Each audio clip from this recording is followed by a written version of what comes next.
Today, DeFi is stronger than it's ever been.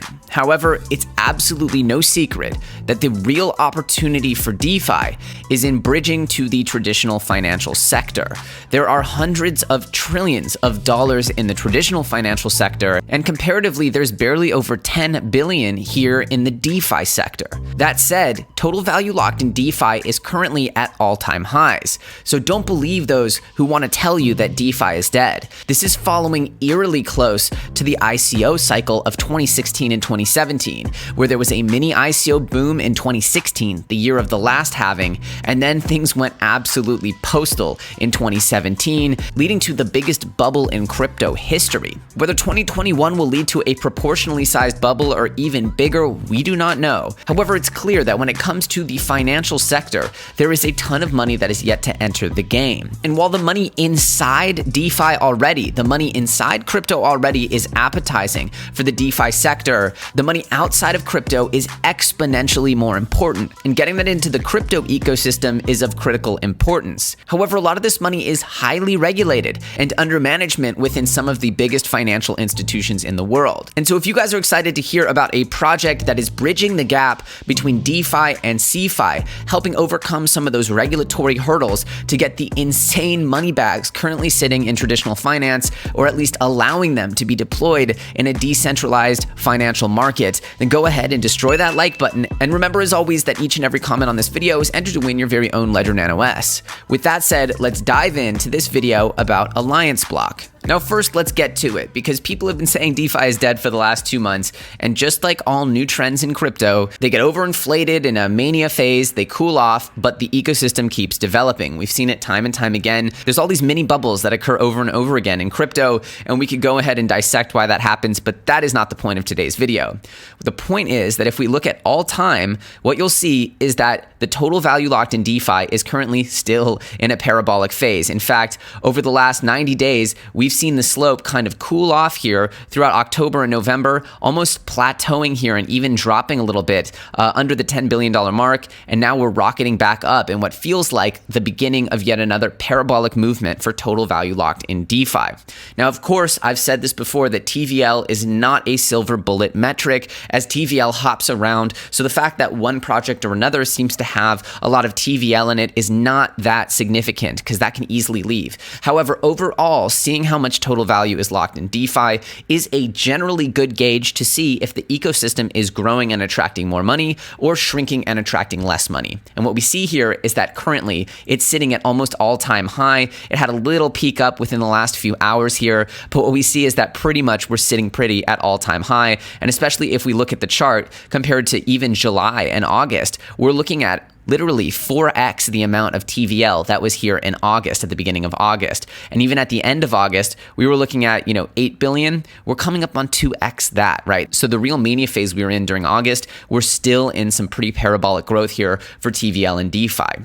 And so as we see the maturing of the DeFi ecosystem, as those token values have started to simmer off a little bit, it's important that we look forward and see what are the projects that could be instrumental in helping this grow by orders of magnitude in the future. And we've also seen the tip of the spear biggest DeFi projects. You could say Chainlink is one, but Aave is one of those key leaders, and it's sitting here, only 20% or so down from its all-time high. Certainly not a crash here, right? Even if you bought at the absolute peak, you wouldn't be doing so bad here. Synthetics having a nice bounce back to August levels. We're seeing YFI now pushing up towards 20,000 again. Now that's been hit pretty hard, but again, this was one of the biggest DeFi bubbles, and it's making a charge back. Compound here at $116 in value, right? These are pretty healthy metrics considering how big of a bubble people thought had popped just a couple months ago. And so let's talk about the main topic of today's video, which is AllianceBlock. They say they're creating the first globally compliant, decentralized capital market. But what you'll hear over and over again is bridging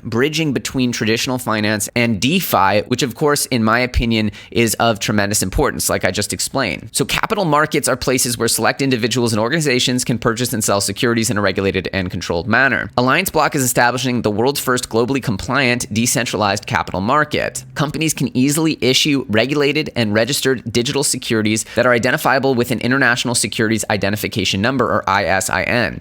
This process is extremely quick and cost-effective, making security issuance more accessible to even smaller firms while still meeting the strict scrutiny standards imposed by regulators. This setup allows financial institutions to skip over the slow and archaic capital markets of the past and move directly into the burgeoning world of decentralized finance. Now, with a project like this, it's really critical to look at the team, because traditional finance operates a lot like higher education or whatever.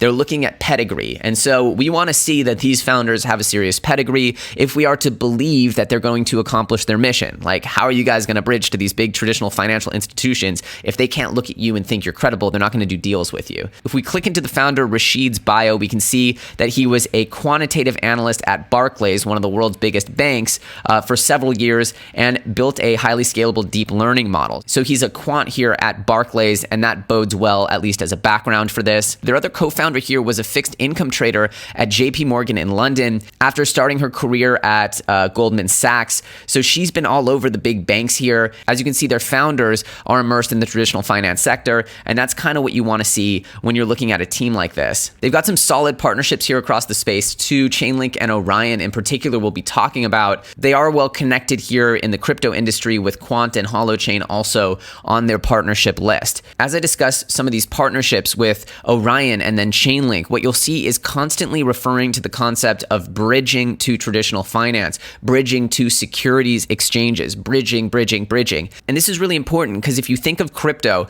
some of the most valuable places in the entire ecosystem are the on and off ramps. If you think about Coinbase, any exchange really that allows you to sell your fiat for crypto, those have been some of the biggest gatekeepers and some of the biggest revenue makers in the entire industry. And so while I'm not saying that AllianceBlock will be the Coinbase here, I'm just saying that this is essentially going to be the on and off ramps, these types of projects for traditional finance to get into decentralized finance. It might be the case that these banks just opt to build their own solutions. I don't know. But all I'm saying is that the idea here, the concept here is of very high value, I would imagine, in getting that money from traditional finance where it's kind of stuck there into the more open world where things become quite frothy, as we know, in the crypto ecosystem, and you can actually see much more significant gains on assets. Once again, the AllianceBlock Orion Partnership is about bridging between traditional finance and DeFi. The core philosophies of both organizations is the desire to make blockchain and crypto accessible to the masses in a compliant, secure, and simple way.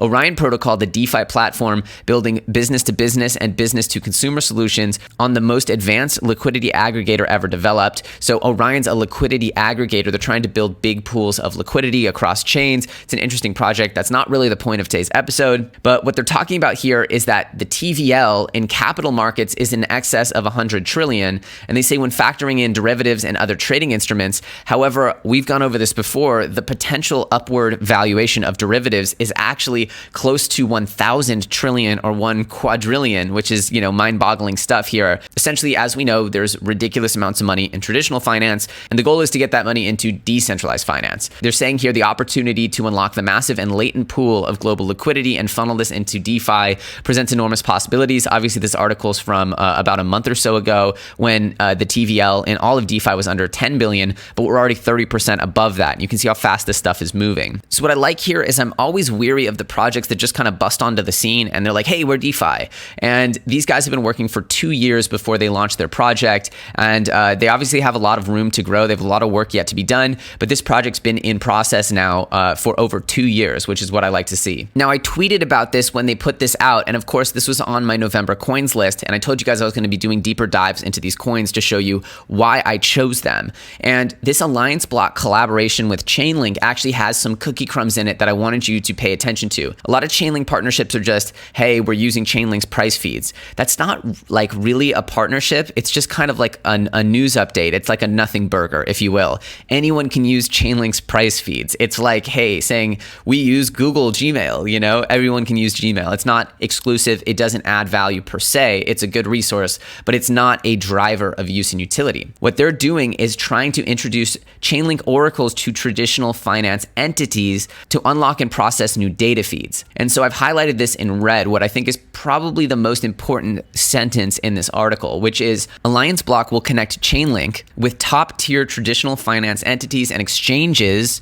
to deliver new and valuable valuable data feeds for Chainlink's Oracle network. So this again is about bridging, and they're not just bridging traditional finance money into DeFi, but they're also bridging, open and decentralized data feeds into traditional finance. So they'll be using and hooking Chainlink's oracles in with traditional financial entities. And this is where we see a repetition of these breadcrumbs of connecting traditional finance to DeFi, and this time with traditional securities exchanges. And so I'm very excited to see what these traditional securities exchanges might be, because this could be partnerships with more mainstream exchanges for securities. And this is why I saw this partnership as slightly more meaningful than these other Chainlink partnerships, as they're actually giving more use and utility to Chainlink by adding their feeds into these big financial institutions. And once again, they use the term bridge traditional finance and DeFi.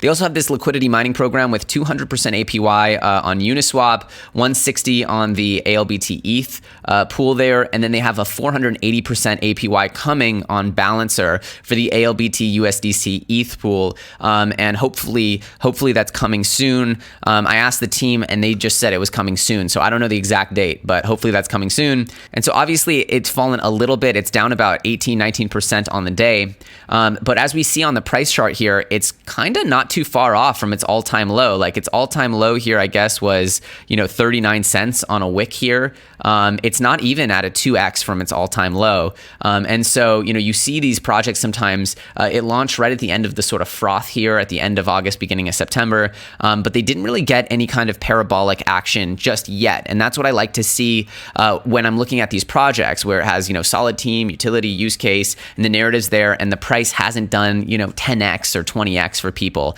And so that's pretty interesting to see, though I do think the seed investors are up quite handsomely. And so that's something to keep in mind, that the seed unlocks might do some temporary damage to the price. But overall, if they are successful at bringing in all this liquidity, I think they're going to do well in the long run. So going with this statement, which I made a bunch of times very boldly in the beginning of the month, end of last month, was that, DeFi is not dead, and that these projects are going to come back, and that the mania phase, I believe, is in front of us, not behind us.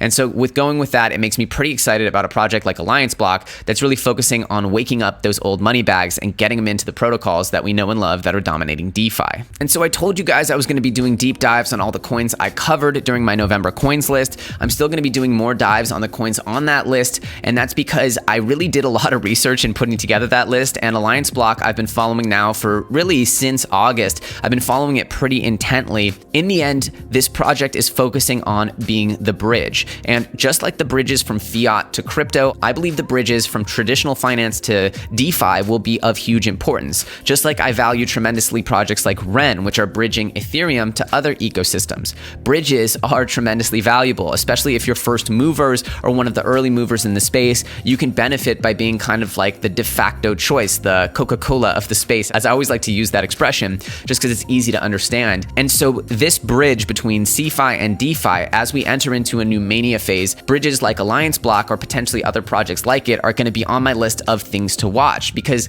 it's kind of easy to fork and copy these DeFi protocols. You can copy and paste a smart contract pretty much without too much effort. You can fork stuff, right? And that's why you see so much repetition and redundancy in DeFi. The yield farming stuff was so redundant after a while because it's pretty easy to copy, especially if things are truly decentralized and open source.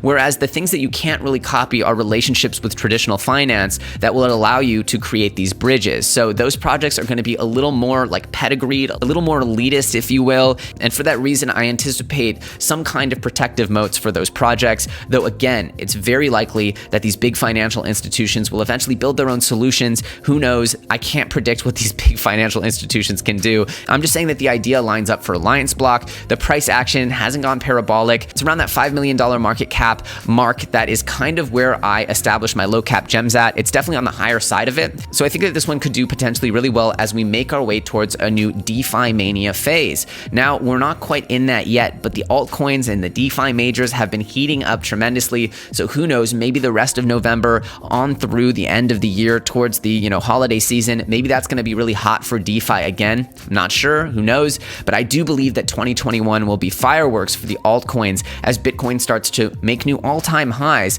overcome its boss battles and eventually make that historic run that we've been waiting on for so long. Each and every time Bitcoin slows down and starts to go sideways, I believe that the alts will get fired up like we're seeing really over the last few weeks. Though I do believe there's a seed unlock coming next week. I'm not sure how much damage that's going to do to the actual price, but I figured I'd put it out there that I was researching their seed unlock schedule. I'm not a seed investor. I'm not a pre-sale investor. I bought this stuff on the dip, and it's really not done that much growth since then. So I think that this thing could be in a sweet spot. But again, I think there's a seed unlock coming this week. So I just wanted to put it out there that that could have some selling pressure on the price. If you got some value out of this video, if you enjoyed it, if you're excited for what AllianceBlock is doing, go ahead, give me a thumbs up. If you guys want to know about projects like AllianceBlock that I believe are undervalued in the space, then all you have to do is subscribe and hit that little bell notification. It's totally free and it's an easy way to stay informed in the space. I highly recommend you guys put that notification bell on and set it to all. That way you're made aware whenever I put out content.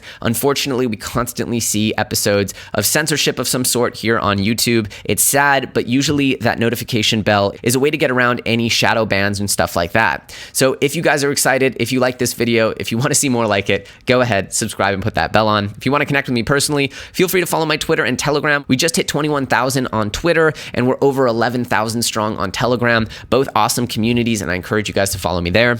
As usual, my name's Elio Trades. Thank you so much for watching, and I will see you very soon on the next episode.